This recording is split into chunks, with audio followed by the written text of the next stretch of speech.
Talaga ba? Ganyan na yung asta ninyo kasi mga kilala na kayo? Kung hindi dahil sa mga fans ninyo, wala kayo dyan sa posisyon ninyo. Napakayayabang ninyo na hindi man lang kayo marunong umiti, hindi kayo marunong mag-hi, dire-diretso kayo. Ano yan? Feeling ninyo, mga superstar kayo? Feeling ninyo, ka-level nyo na sila Marian Rivera na mag-asta-asta kayo ng mga ganyan? Tandaan ninyo, kung hindi dahil sa mga fans ninyong wala pang mga trabaho, mga bata dito sa TikTok, hindi kayo makakapunta dyan sa lugar na meron kayo. Makaasta kayo, akala nyo sikat na kayo, di ba? Ano man lang sana yung mag-hi kayo. Mag-thank you kayo habang dumadaan kayo. Hindi yung parang ganyan na feeling ninyo, ang taas-taas nyo na. May mga pa-security guard pa kayo. Like, aanuhin ba kayo ng mga tao? Aanuhin ba kayo ng mga fans ninyo? Wala, di ba? Pero makapag-asta kayo. Akala ninyo sobrang sikat nyo na. Akala ninyo kung sino kayong superstar. Ano yan? Sunod kayo sepak ng bini? Mag-face mask na din kayo. Takpan nyo na rin yung mga pagmumukha ninyo. Mag-jacket na rin kayo, mag-cap na rin kayo. Kung ganyan lang din naman pala yung mga asta ninyo. Tapos kayo sa comment section, sasabihin nyo pa na Tito Mars could never. Talaga, hindi ko kayang gawin yung mga yan. Kasi yung ganyang klaseng mga tao, ganyan yung mga taong hindi marunong tumingin, hindi marunong mag-thank you sa mga fans na naglagay sa kanila sa kung anong meron sila ngayon. Ano yan? Diwata? Diwata lang din yung atake ninyo? Sabihin nyo na naman sa akin pag inggit, pikit. Saan? Saan ako may inggit? At bakit ako mainggit sa mga ganyang klaseng tao? Ganyang klaseng mga tao na napakataas ng tingin sa sarili nila. Mga nagmamataas na kung akala mo naman ay superstar, hindi naman. Mga TikTokers lang din naman, mga nagbebenta lang din naman ng mga kung ano na sa TikTok, pero kung makaasta, akala mo kung sinong mga sikat. Don't get me wrong, sikat sila. Sikat sila ngayon, pero ang tanong, hanggang kailan? Hanggang kailan yung kasikatan nila, 'di ba? Dito sa entertainment, napakadaling magpasikat. Gumawa ka lang ng katangahan, gumawa ka lang ng kabobohan, gumawa ka lang ng mga kung ano-anong eksenang mga wala namang kakwenta-kwenta, sisikat ka na agad kasi karamihan ng mga Pinoy gusto yung mga katangahan na content.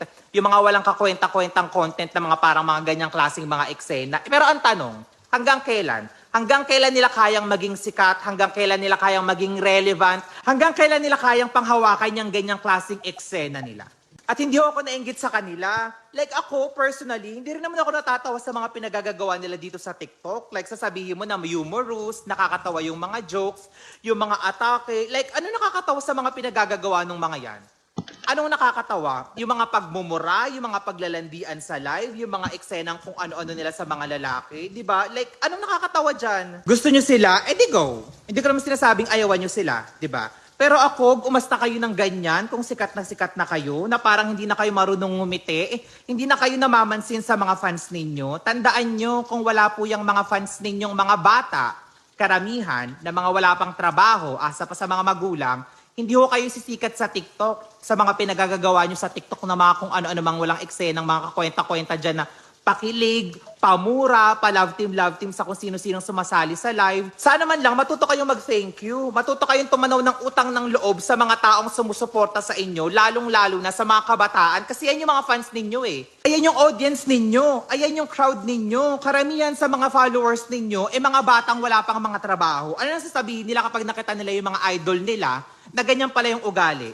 Mga mapagmataas, mga hindi namamansin, hindi marunong umiti sa camera, dire-diretso lang na parang superstar. Like, hello! Iayon naman ninyo yung pagmamayabang ninyo sa kasikatan ninyo. Hindi yung ganyan, na pasikat pa lang kayo, mga feeling superstars na kayo, na parang akala nyo, ka-level nyo na talaga sila Bea Alonzo, Marian Rivera, akala mo talaga may mga napatunayan no? For sure, magagalit na naman kayo sa akin kasi nagsasabi na naman ako ng katotohanan. Wala po akong pakialam kahit magsama-sama pa po kayong magalit sa akin. Basta ako, sinasabi ko lang po yung obserbasyon ko. Public figure ka, tapos hindi ka malang marunong tumanaw ng utang ng loob sa mga followers mo. Ni simpleng ngiti, ni simpleng hi, ni simpleng, alam mo yun, entertain sa mga tao, parang ayaw na ayaw ninyo. Oo, naintindihan namin na pagod kayo, busy kayo, pero yung ganyan, yung eksena ninyo, ganyan yung asta ninyo na para bang sobrang sikat nyo na? Hindi tama yan. Masyado kayong mapagmalaki, masyado kayong mataas yung tingin sa mga sarili ninyo. Like may oras din na bababa at bababa kayo. Kaya dapat hindi ho kayo ganyan umasta.